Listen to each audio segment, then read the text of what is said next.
Butiama sasa hivi tunaenda na katibu wetu hapa wa chama amesangaza chama chetu kimetoa fursa ya kuchukua watu fomu. Sasa ni fursa nzuri muhimu. Lakini isitutengenezee uadui. Isifike mahala mkagombana kila mtu anataka udiwani kama vile ukiukosa udiwani utakufa. Ukimwona diwani kama huyu kafanya kazi njema, mpe nguvu. Muongezee mawazo ili aendelee kufanya kazi vizuri zaidi.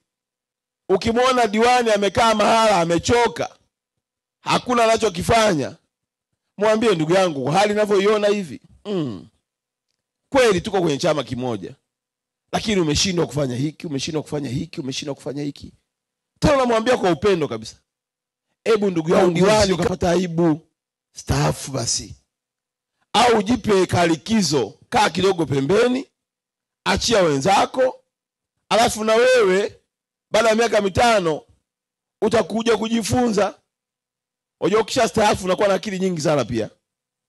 Unaona magepu yote. Uchaguzi huu usitutengenezee uadui. Ukatuunganishe zaidi. Ukatufanya tukawe na upendo zaidi. Mimi rai yangu kwenu ni moja tu. Wale ambao mtapata nafasi, tusikubali rushwa tuchagulie viongozi.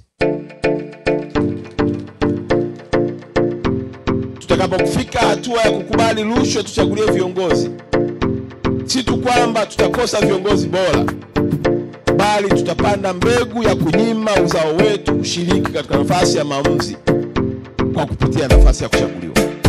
Hapa ndacho mtu anavuna. Mimi naambia siku zote rushwa haina urafiki na mafanikio. Rushwa ni kansa, unakaribisha jambo la hatari. Usikubali mpaka usubiri TAKUKURU akutishe ndio uache kutoa au kupokea rushwa. Hapana. Ndani ya moyo wako uikane. Na wewe mwenyewe useme kwamba kama ni kwa kuonga ndio nipate nafasi, basi Mungu atanipa nafasi.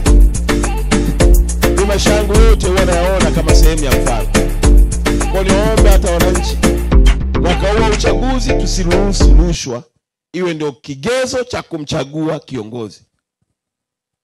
Akisha kuonga mtu, hata barabara isipojengwa, ukipiga kelele unapoteza tu muda. Ushakula hela wewe ya barabara.